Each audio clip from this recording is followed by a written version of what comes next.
Hey guys, Master50 here, coming with a quick review for Lucky Bastard, as I said I would be doing.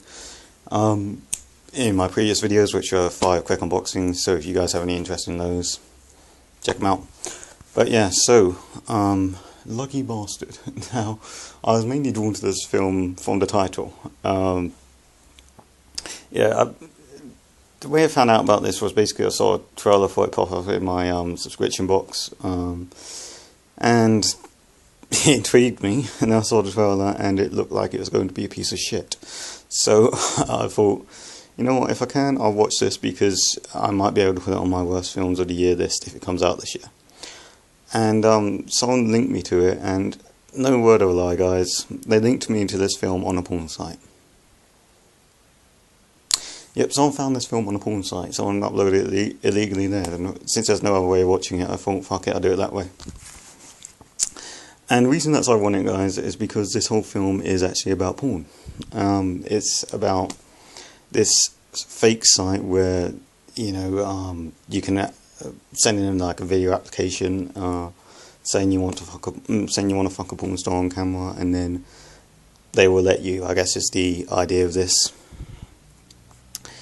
And I mean, I don't know if that's a very believable premise. You know, I don't know if anyone would actually risk that, you know, because you don't know if the person's got STDs or anything like that. They'll probably test them, but I don't know, it just doesn't seem like something they would allow. But moving past that,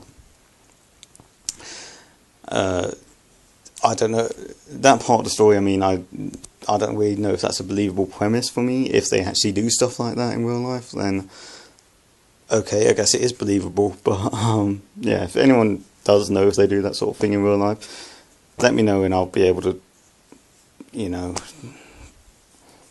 completely disregard that as, you know, being an unbelievable factor within the storyline. But yeah, so ignoring the fact that I don't think that is a believable subject matter, looking past that, the rest of the storyline is pretty damn interesting, I actually have to say. I did not expect much, but it actually does play out pretty well. It's pretty damn tense, pretty intriguing, pretty interesting, and pretty, what's the best way of putting it? I don't know, it's just, it keeps you hooked because you want to know what's going to happen next. If you see the trailer though, it spoils a lot, so I would recommend watching the teaser, which is what I saw, rather than the trailer.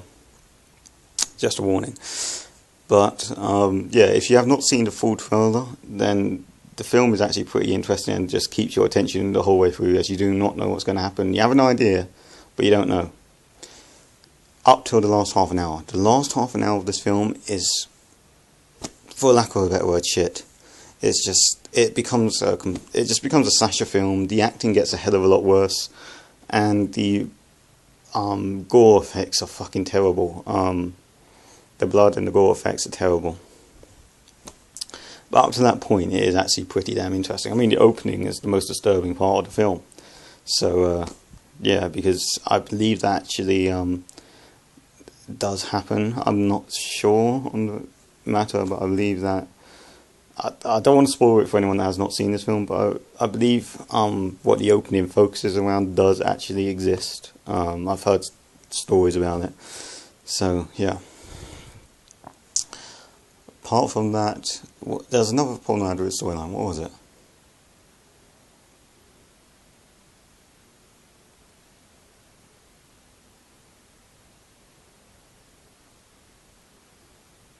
Oh yes, it seemed like they were going for a message in this film, you know, an overall message about the porn industry or so, but I don't know, it got so clouded, you know, I just didn't know what message they were trying to get across with this film. They all seem to contradict one another. I mean, maybe they weren't going for a message, maybe they're just trying to make a film for, you know, art or entertainment purposes, and if so, then great, but if not, the message has completely missed the mark for me, because at one point I thought the message was porn has gone too far, you know, fetishes have gotten out of fucking control and it's becoming extremely close, I mean, porn is getting close to being basically snuff, you know. That was what I thought the message was trying to get across at first. Then I thought it was people misjudge the porn industry and think it's, a lot worse than it actually is, when, people are doing it of their own free will, and for the most part they ain't treated like shit unless that's what the actual scene they are doing calls for. Then I thought it was about porn fans take porn way too seriously and see it as being way too realistic, and expect the people in it to be exactly like that when they meet them in real life. Then I thought it was about porn fans being completely out of control and crazy weirdos. Then I didn't know what the message they were trying to get across in this film was, if they were trying to get a message across. And that's the only other downfall I could see of it. But here's the thing, I can't really take that into account, as maybe they weren't going for a message in this film. It seemed like they were, but they weren't, so I'm not going to really downgrade them for that. I can't really downgrade them for me not finding it really believable that they would actually let a random guy fuck a porn star.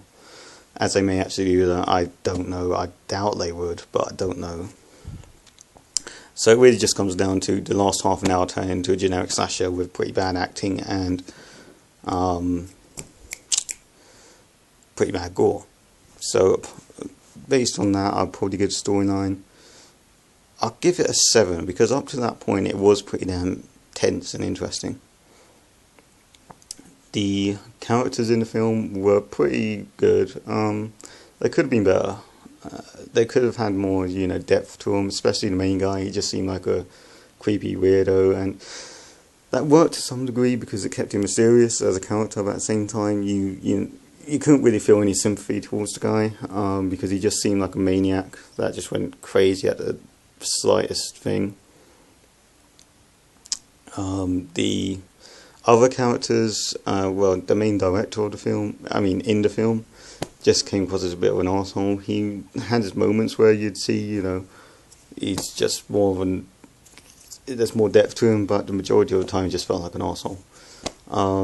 The main porn actress is probably the best developed character, because, you see more of her than just, what's the best way of putting this? You see there's more than what you'd assume she'd be like. Let me just put it that way. And those are the main characters. There's some other side characters, and they're developed to a decent degree, but not amazingly. So I think character-wise, I'll give it a 6 out of 10, taking into account how low budget it was. The acting ranged from decent to terrible, because, for the most part, the acting was pretty damn decent. It was realistic, believable enough so that it didn't ruin the film, but it was far from great. The last half an hour, the acting goes to shit. The last half an hour, pretty much everyone's acting becomes terrible. And because of that, I probably give the acting, I'll give it a 5 out of 10, because it's 50-50. For the first hour, it's decent enough. For the last half hour, it's pretty terrible. And that's all I can really rate on this, because the violence and the gore it's not done very well, and when they bring the violence and the gore into the film, it actually kind of ruins the film, in my opinion. But yeah, so overall, Lucky Bastard was a surprise for me. I actually really enjoyed this film, apart from the ending, remember. So yeah, guys, I would actually give Lucky Bastard an 8 out of 10. I know the ending drags it down a bit, but I don't think it drags it down enough for it to be anything lower than an 8. I think if it didn't have that ending, it would probably get an 8.5. But I'll give it an 8. And I highly recommend checking it out, guys. If you're into slow burner, tense, and intriguing horror films, check it out. And that's all I really have to say on the matter. So, yeah. That's my...